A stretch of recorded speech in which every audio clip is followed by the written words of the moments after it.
예, 안녕하세요, 여러분들 반갑습니다. 이번 시간에 두산 에너빌리티 종목에 대해서 함께 살펴보는 시간 갖도록 하겠습니다.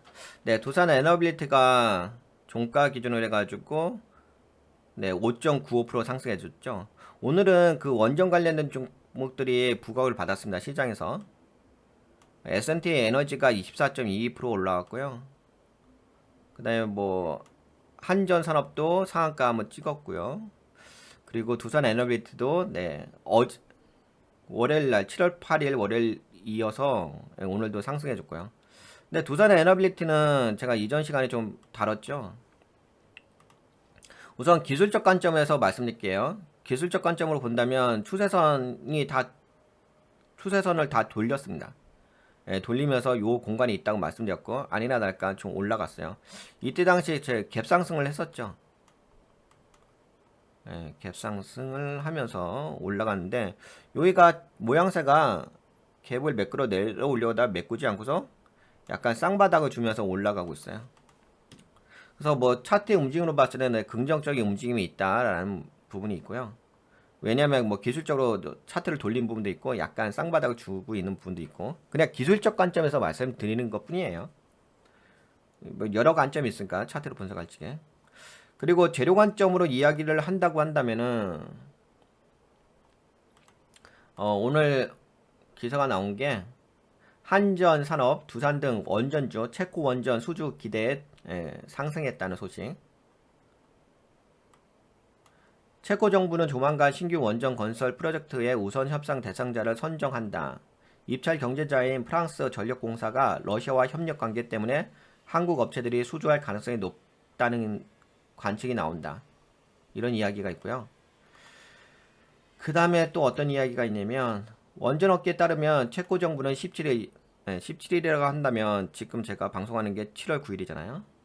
17일이면 다음 주 수요일 정도 17일경 신규 원전 건설 프로젝트의 우선 협상 대상자를 발표할 예정이다. 이와 관련해 지난달 14일 체코 전력공사는 한국 수력 원자력과 프랑스 전력공사의 최종 입찰서를 체코 정부에 제출했다. 라는 이야기가 있습니다. 그래서 17일까지는 어떤 그러니까 지금 9일이니까 아직까지 모르잖아요. 17일 날 어떻게 될지. 근데 보통 뭐 여러분들 아시다시피 그 주가가 상승하는 이유가 미래 가치에 대한 기대감에 의해서 상승하는 부분이 있을까? 미래 가치에 대해서 선반영이 되는 거죠. 근데 지금 분위기상으로 봤을 때는 우선 협상 대상자가 한국이 될 가능성이 높다. 이런 기대감이 있다 보니까 이제 주가가 상승으로서 이끌어지고 있는 상황이고요. 네, 그래서 뭐 모멘텀은 이제 확인을 하셨으니까 여기까지 끝났죠. 이게 왜 올라가는지는 아실 거고. 다만 이제 제가 여러 종목에 대해서 그 재무 상태에 대해서 좀 체크를 하고 있는데요. 우선 지금 보니까는 종가 기준으로 봤을 때 수급 긍정적으로 들어왔죠. 우선 수급도 좀 체크해 볼까요? 지금 최근에 여기 수급을 보게 되면은 네, 외국인들의 물량이 이틀 연속 들어오고 있습니다. 연기금은 약간 매수했다가 오늘 좀 매도했고요. 개인들이 매도하네요.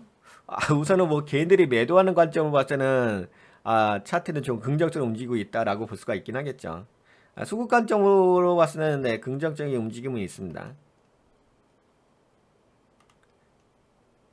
계속적으로 저 외국인들이 매수하고 있죠. 어, 기관계도 매수가 있고 개인들은 매도 드리고 있고 거기다가 외국인이 좀 매수가 들어왔고 오늘 그러니까 어제 이어서 그러면 아무래도 좋은 거긴 하죠. 수급이 긍정적인 부분이 있으니까. 우선은 뭐 기술적 관점과 수급 관점은 다 긍정적인 부분이 있어요. 그래서 뭐 이런 부분에 대해서는 뭐라고 할 건 없을 것 같습니다. 긍정적이라고 말씀을 우선 드려볼게요. 현재까지는 움직임이. 그리고 재료 관점도 이제 17일까지 기대감이 있는 거고요. 다만 이제 여러분들하고 좀 체크할 부분은 뭐 기술적 관점이라든지 뭐 주가 상승, 뭐 재료 관점, 뭐 이벤트 관점으로는 뭐라고 할 건 없어요. 현재 상태에 대해서는. 그거에 대해서는 제가 뭐 토를 달 건 없습니다. 다만 우리가 좀 체크해 볼 게 뭐가 있냐면은 이런 부분을 좀 체크해 보려고 합니다. 그러니까 현실적인 부분을 볼게요. 그러니까 어떤 부분이 있냐면 뭐 제가 국내 종목, 해외 종목 다 재무를 체크하고 있잖아요. 네, 마이크로소프트는 네, 영업이익률이 44.6%, 애플은 37.7%, 엔비디아 엄청 날라갔죠. 64.9%입니다. 영업이익률이. 알파벳 구글이라고 아시죠? 네, 31% 영업이익률. 그리고 대만의 TSMC는 42%의 영업이익률입니다. 다들 주가가 엄청나게 상승한 종목들이죠. 한국에서 그래도 영업이익률이 괜찮게 나왔던 회사는 한미반도체가 37.1%입니다. 37.1%. 그래서 한미반도체 주가 엄청 상승했고요. SK하이닉스도 영업이익률이 23.2%입니다. 이 회사도 주가가 엄청 상승했죠. 다만 아쉬웠던 부분이 삼성전자가 9.2%죠. 물론 이제 요번에 잠정 실적 발표에서 영업이익률이 14.1%까지 상승했어요. 9.2%에서 14.1%까지 상승했고요. 근데 이제 뭐 어제 제가 좀 영상 올려드렸던 HD 한국조선해양 같은 경우는 조선업은 좀 그렇죠. 영업이익률이 2.9%밖에 안 돼요. 그러니까 흑자 전환한 것이 좀 부각되는 부분이 있어요. 그리고 이제 두산 에너빌리티를 보게 되면 두산 에너빌리티의 영업이익률은 8.7%입니다. 그리고 오늘 그 주목을 받았던 게 S&T 에너지잖아요. 이것도 원전 관련된 테마로 엮여 있죠. 영업이익률이 4.9%입니다. 네, 그래서 원전 쪽이 실제적으로 영업이익률이 높지가 않아요. 그럼에도 불구하고 지금은 재료 관점이 있으니까 수주 가능성에 대한 재료 관점이 있으니까 그걸로 해서 움직이고 있다라고 볼 수가 있긴 하겠죠. 그리고 좀 이런 부분도 좀 체크해 볼 필요는 있을 것 같아요. 그 두산 에너빌리티에 이런 것들은 이제 다 공시를 통해 가지고 실적 발표를 통해 가지고 체크를 한 거고요. 아까 보여드린 것은 이건 S&T 에너지의 그 분기 보고서죠. 두산 에너빌리티의 분기 보고서도 이어서 체크를 해서 확인을 했습니다. 재무상태표, 손익계산서. 그래서 확인한 내용을 좀 정리해서 말씀드린 거고요. 시간 관계상 저거 다 보긴 좀 그렇고 제가 미리 좀 정리해서 비교해서 좀 말씀드린 거고요. 그리고 참고적으로 이런 예전에 좀 제가 데이터를 뽑아 봤는데 한국의 그 주요 원전 건설 비용이 프랑스는 7,900만 달러, 러시아는 6,200만 달러, 미국은 5,800만 달러, 중국은 4,100만 달러, 한국은 3,500만 달러. 아무래도 좀 한국은 좀 원전 건설하는 데 있어서 비용을 좀 싸게 낮춰가서 진행하는 부분이 있어서 아무래도 가격 경쟁력이 있지 않을까 싶어요. 지금 프랑스하고 좀 대결하는 부분 있잖아요. 프랑스는 7,900달러잖아요. 주요국 원전 건설 비용이. 근데 한국은 뭐 3,500달러의 원전을 건설하니까 가격 경쟁력이 있어서는 한국이 싼 가격에 중국보다 더 싸게 건설을 하는 거니까 그런 부분에 있어서 이제 아무래도 수주에 대한 기대감이 있다. 싼 가격에 그런 게 있는 거죠. 이것도 마찬가지 아니겠습니까? 뭐 조선업도 마찬가지로 영업이익률이 2.9%. 여러분들 그 조선업 들어보시면 아시겠지만 그러니까 업황 소식을 들어보시면 아시겠지만 뭐 수주 잔고가 높다. 수주를 많이 했다. 뭐 세계 1위냐 2위냐 뭐 중국과의 다툼이 있잖아요. 그 순위 다툼, 수주에 대해서, 수주 경쟁력에 대해서. 근데 그럼에도 불구하고 수주가 뭐 1위를 하던 2위를 하던 간에 영업이익률은 고작이란 표현이 좀 그렇긴 하지만 영업이익률은 2.9%밖에 안 되죠. 이게 현실적인 부분인 거죠. 그러니까 1에서 남는 게 2.9%밖에 10%도 채 안 된다는 거죠. 보통은 우리가 이제 되게 통상적으로 관점으로는 영업이익률을 10%로 기준으로 해서 이야기를 하잖아요. 그렇잖아요. 내가 물건을 만들었으면 그래도 최소한 못해도 10%의 이익을 남기는 것은 기본 상식 아니겠습니까? 기업들이 무슨 자원봉사하는 단체도 아니고요. 이익을 추구하는 기업 단체인데. 근데 지금 뭐 두산 에너빌리티는 뭐 8.7%. 그다음에 S&T 에너지 오늘 급등한 기업은 4.9%의 영업이익률이다. 이것이 이제 한국의 원전 기업들의 현실적인 영업 활동입니다. 결과입니다. 여하튼 간에 그렇고요. 근데 요거 이제 재무는 다 체크해 드렸는데 좀 아쉬운 부분이 있어요. 어떤 부분 좀 아쉬운 부분이 있냐면 뭐 지금 올라가는 것에 대해서는 뭐라고 할 건 없어요. 어차피 뭐 세력들의 수급에 의해서 올라가는 부분도 있고 그다음에 모멘텀에 있어서 올라가는 부분도 있으니까 지금 올라가는 거는 좀 뭐라고 할 건 없는데 다만 그 우리가 좀 체크해 볼 게 그 두산 에너빌리티의 그 재무제표를 좀 체크해 볼 필요는 있어요. 제가 보기에는 뭐 지금 당장에 문제될 문제는 없어요. 없는데 그래도 약간은 좀 갸우뚱한 부분이 있어서 이거 연간으로 한번 봐볼게요. 연간으로 보게 되면 예전에는 좀 그랬었어요. 어떤 좀 아쉬운 부분이 있었는데 그러니까 자본잉여금하고 이 잉여금이 좀 돈이 왔다 갔다 했어요. 예, 여기서 이제 이 예전에는 네 2019년이죠. 그때는 이제 마이너스 결손금이 발생하고 있었죠. 그러다가 이제 자본잉여금의 돈이 다시 또 이잉여금으로 오고 이잉여금의 돈이 자본잉여금 뭐 아니 그 하여튼간 여기서 좀 왔다 갔다 했어요. 근데 이거는 그럴 수는 있다고 봐요. 예, 이거는 뭐 자본잉여금에서 이잉여금에서 예, 뭐 주거니 받거니 하는 부분은 있을 수가 있긴 하겠는데 이건 좀 그랬죠. 어떤 부분이 있냐면 자본금이 증가한다는 거. 예, 자본금은 흔하게 잘 증가하지는 않거든요. 네, 물론 예전 일이에요. 2019년 일이에요. 그래도 예전에 어떤 일이 있었는지 과거 내력을 좀 확인할 필요는 있습니다. 1조, 그다음에 1조 9천, 2조 6천, 3조 2천, 지금 3조 2,673억 원이죠. 자본금이 증가하는 것은 결코 좋은 건 아닙니다.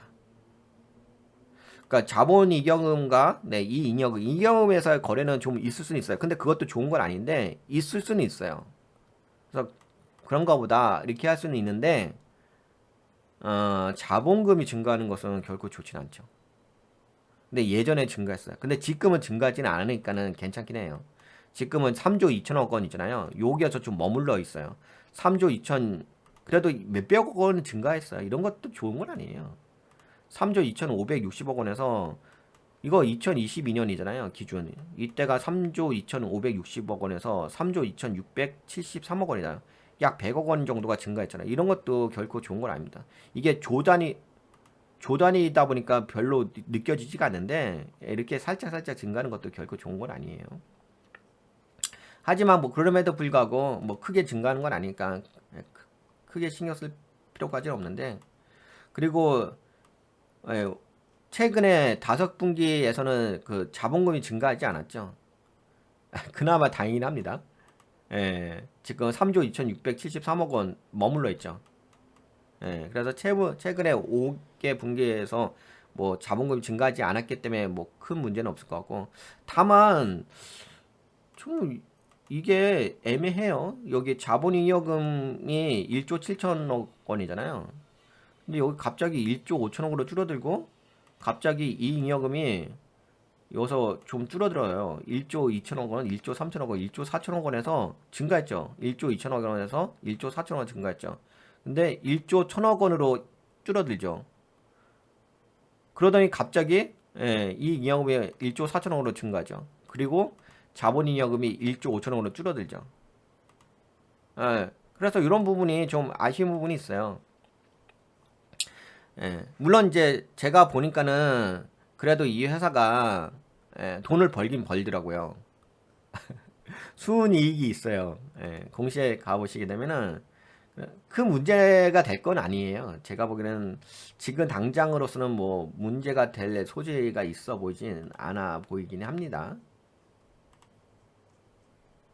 예, 여기 보시게 되면 영업이익이 매출액이 이게 단위가 원이죠. 매출액이 4조 원 정도 되고 있고요. 영업이익이 3,580억 원. 그다음에 순이익이 2,610억 원 정도거든요. 그래서 순이익은 있어요. 예, 순이익이 있기 때문에 뭐 크게 문제가 될 영역은 아닌 것 같고요. 그리고 영업활동 현금은 또 나름대로 뭐 예, 플러스를 유지하고 있고요. 3,440억 원. 투자활동 현금이 뭐 마이너스를 유지하고 있으니까 긍정적이긴 하죠. 여기까지. 근데 다만 이 재무활동 현금에서 네, 요게 좀 증가하지는 않았구나. 이전 분기 대비. 예, 네, 작년 동기 대비는 증가하진 않았네. 그래도 이건 결코 좋은 건 아니죠. 어, 뭐 줄어들긴 했어요. 재무활동 현금흐름이 네, 1,650억 원에서 이전 분기 대비 뭐 3,800억 원으로 줄어들었으니까 이건 뭐 그나마 개선되어지고 있다는 부분이 있어요. 근데 그렇다고 해도 그냥 당분기의 관점만 본다면은 재무활동 현금흐름이 플러스인 것은 결코 긍정적인 건 아니죠. 근데 그렇다고 해서 뭐 심각하다 그런 건 아니에요. 그런 건 아니니까 뭐 그런가 보다 하는데 그래서 이제 현금성 자산이 뭐 2조 9천억으로 이제 증가한 부분이 있긴 하겠죠. 아무래도 재무활동 현금흐름에서 플러스가 된 부분이 있으니까. 그래서 뭐 재무 관점으로 봤을 때는 뭐 크게 문제될 것까지는 없습니다. 제가 보기에는 크게 문제될 것까지는 없는데 좀 아쉬운 면은 있다. 아쉬운 면은 있다. 뭐 아무래도 이런 부분도 아쉽잖아요. 뭐 원전 사업이 뭐 몇 조 원씩 뭐 수주를 한다고 하는데 수주해봤자 지금 뭐 영업이익률이 뭐 8.7%, 네 4.7%, 이 정도 수준이니까 이게 아니잖아요. 뭐 일을 해봤자 뭐 44%뭐 이렇게 영업이익률 내는 건 아니고 60% 영업이익률 내는 것도 아니잖아요. 30% 내는 것도 아니고 뭐 최소 20% 내는 것도 아니잖아요. 10% 일을 해서 그래 10%도 채 남기지 못하고 있는 상황인 거죠. 8.7% 정도, 4.9% 정도. 네, 이런 부분이 좀 아쉬운 부분이 있다. 원전 사업에서 그런 부분이 좀 아쉽긴 하죠. 하지만 네, 근데 아쉬운 부분은 아쉬운 부분대로 우리가 좀 인정을 해야 될 부분이 있는 것 같아요. 예. 왜냐면 우리가 이제 투자를 하는 거니까. 그러니까 지금 두산 에너비티라든지 원전 관련된 종목들이 왜 상승하는지. 그러니까 물론 이제 기술적 관점이라든지 수급 관점이라든지 뭐 모멘텀 관점으로 봤을 때는 괜찮아요. 주목해 볼 필요가 있긴 있죠. 하지만 우리가 돈을 투자하는 데 있어서 펀더멘탈도 체크는 해야 되잖아요. 믿고 투자할 수 있느냐, 그리고 이 회사의 영업이익률이 어떻게 되고 순이익률이 어떻게 되는지 그건 최소한 알고서 투자해야 되는 거지. 우리가 뭐 그냥 대한고래 프로젝트 그런 수준으로 투자하다가는 난리 나지 않을까요? 그렇죠? 문제가 발생할 수도 있잖아요. 그렇죠? 그런 우려스러움이 있으니까 그런 리스크를 최소화하고 그런 문제가 발생할 부분에 대해서 염두하면서 투자금을 운영할 부분이 있으니까 근데 그런 관점에서 좀 재무제표를 참고를 하는 거죠. 그래서 현실적인 부분으로 봤을 때는 기대감은 있어요. 재료에 대한 기대감이 있고 뭐 수급도 긍정적인 부분이 있고 뭐 기술적 관점으로도 긍정적인 면은 있는데 다만 여러분들이 이제 자금을 투자하실 적에 이 재무적인 부분이 에, 현실적이지 않은 부분이 있죠. 약간 아쉬운 면이 있죠. 오늘 S&T 에너지가 급등을 했는데도 불구하고 영업이익률이 4.9%의 수준에 예, 물론 순이익률은 13.5%가 있긴 있어요. 근데 요거는 이제 영업의 수익으로 플러스가 된 부분이 있어서 금융 수익으로 플러스 된 부분이 있어서 근데 이걸로 우선 따지는 게 맞죠. 영업이익률로 순수하게 영업 관점, 이 회사의 목적의 관점으로 따지는 게 맞죠.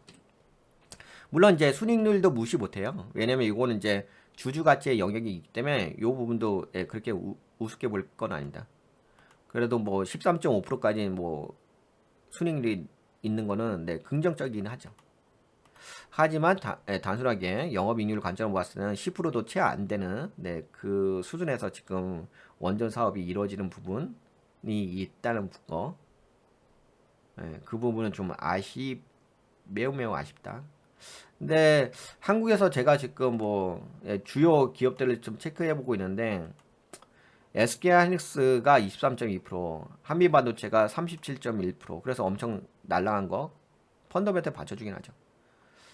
근데 나머지 기업들 뭐 우리가 익히 눈에 알고 있는 기업들은 뭐 HD 한국조선해양은 뭐 2.9%, 두산 원전 관련된 기업 8.7%, 두산에너빌리티, S&T는 4.9%. 이것이 좀 현실이라는 거. 요거에 맞는 어떤 투자금 운영이 필요하지 않을까 싶어요. 아, 그리고 이제 약간 덧붙여서 말씀드린다면은 그 오늘 그 미국이 어떤 게 있었냐면 미국의 오늘 그 새벽에 장이 마무리될 때 반도체하고 전력 쪽이 움직였어요. 태양광. 예. 이게 어떤 부분이 있냐면 이런 부분이 있습니다. 여기 AI 산업이 있고요. 예, 소비 섹터가 있는데 뭐 AI 산업에도 뭐 여러 가지가 있긴 하겠죠. 보통은 지금은 어떻게 움직이게 되냐면은 반도체 섹터가 약간 올라가게 되면 AI 전력이 함께 좀 따라가는 부분이 있어요. 예, 이렇게 좀 움직입니다. 이렇게 커플링 돼서 움직여요. 여기가 이제 하나의 그룹이 돼서 움직입니다. 그 나머지 뭐 AI 소프트웨어, 자동차, 금융, 뭐 제약바이 쪽은 이제 따로따로의 움직임인데 AI에서 반도체가 좀 상승하게 되면 AI 전력, 에너지 쪽 있잖아요. 특히 미국 같은 경우는 이제 태양광 쪽이 부각을 받거든요. 뭐 미국의 그 SML 올라갔다는데 그 SML은 아니고 그 한국 그 저기 뭐죠? 저거잖아요. 유스케일인가요? 그 한국 기업이 이제 투자한 기업이잖아요. 그렇기 때문에 원전이라고 하긴 좀 그렇고. 어. 근데 여하튼 간에 태양광이 좀 부각받으면서 태양광 풍력이 좀 부각받으면서 전력을 제공해 줄 수 있는 네, 그런 섹터가 함께 움직입니다. 반도체가 오늘 엔비디아 올라갔잖아요.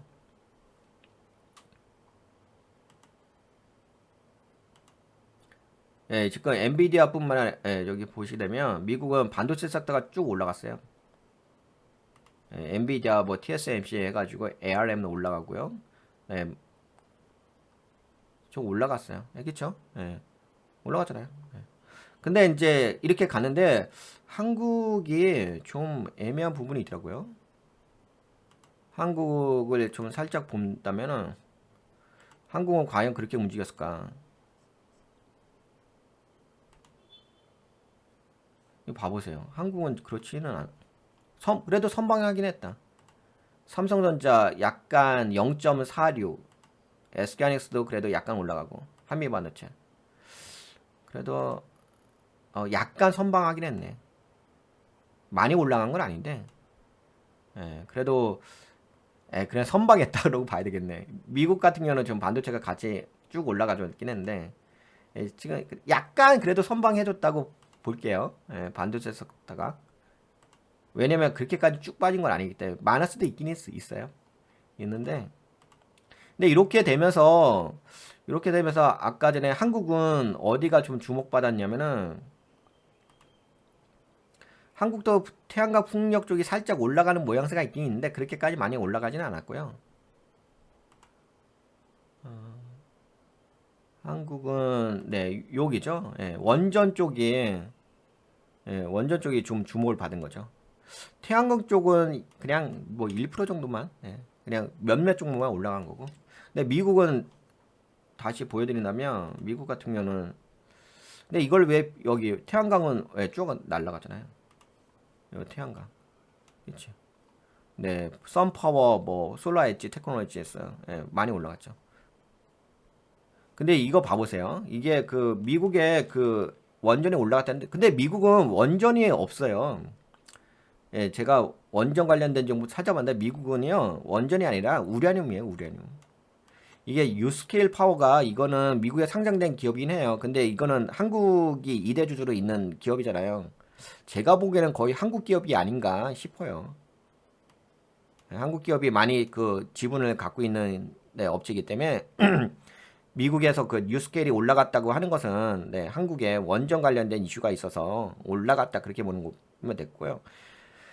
미국은 원전이 아니라 우라늄 기업들이 대부분입니다. 거의 90% 이상이라고 보시면 될 것 같아요. 그런데 유스케일이 올라갔으니까 뭐 미국의 원전도 올라간 거 아닌가요? 이거는 그냥 한국의 그 주주들이 2대 주주로 있는 거잖아요. 2대 주주의 그 지분을 갖고 있으니까. 거의 한국 기업이라고 보는 게 맞지 않을까 싶긴 해요. 그냥 미국에 상장되어 있는. 네, 그런 상황이에요. 그래서 이제 미국 같은 경우는 반도체가 네, 좀 부각이 되면서 이 태양광 쪽이 함께 신재생 에너지 쪽이 올라간 거고요. 그래서 이렇게 그룹으로 움직여요. 반도체 올라가게 되면 AI 전력이 함께 동반 상승한다. 근데 근데 한국은 뭐 그렇게 많이 올라간 건 아니죠. 냉정하게 본다면 뭐 반도체가 그렇게 많이 올라간 건 아닌데 그래도 뭐 삼성전자가 좀 선방해주고 SK하이닉스도 한비바도 선방해줬으니까 그래도 뭐 약간은 시장에서는 그래도 선방해줬다라고는 이야기했을 수 있을 것 같아요. 그래서 한국도 뭐가 있냐면 지금 반도체 쪽이 많이 올라간 건 아닌데 그래도 선방해주고 반도체가 그 다음에 한국은 태양광이 올라간 게 아니라 이제 원전이 부각이 된 거죠. 왜냐면 원전에 대한 부각은 그 7월 17일 날 뭐 우선 협상자 대상 발표가 있으니까 체코에서 그거에 대한 기대감에 의해서 그러니까 AI 반도체와 전력이 이렇게 붙어서 움직이고 있거든요. 뭔 말인지 아시겠죠? 이렇게 커플링해서 움직이고 있는데 미국 같은 경우는 태양광이 부각되면서 태양광이 이렇게 전력을 제공하면서 움직이는 거고 한국은 지금 체코 원전 관련된 이슈로 해가지고 오늘 원전 관련된 좀 함께 움직인 거고요. 그런 좀 특징적인 부분이 있습니다. 그래서 이번 시간에는 두산 에너빌티를 통해서 함께 좀 이야기를 해봤고요. 한국은 워낙 그 원전 건설 비용이 다른 나라에 비해서는 요번에 경쟁하는 게 프랑스잖아요. 프랑스에 비해서는 너무 싸게 단가를 하니까 그런 수주에 대한 기대감이 있긴 있지만 다만 좀 아쉬운 부분은 수주를 해도 영업이익률 자체가 8.7%, 4.9%요 수준에서 움직이고 있기 때문에 그냥 이제 그 재무적인 펀더멘탈은 좀 아쉬운 부분이 있고 그 모멘텀은 있다. 모멘텀은 있다. 그렇게 보일게요. 그러니까 그런 것들 좀 여러분들이 투자하실 적에 종합적으로 좀 판단하셔서 투자금을 적절하게 좀 운영하시면 좋지 않을까 싶어서 이 방송을 진행했습니다. 네, 그러면 이번 방송 여기까지 이야기할까요? 네, 어떻게 좀 도움이 되셨나요? 도움이 되셨다고 생각되신 분들은 돈같이 유튜브에 오셔서 멤버십 가입해 주시고요. 그다음 일로도 오세요. 멤버십 종목 리딩하고 있으니까 같이 투자로도 함께 하시면 좋을 것 같습니다. 네, 여러분들 수고하셨습니다. 안녕, 건강하시고요.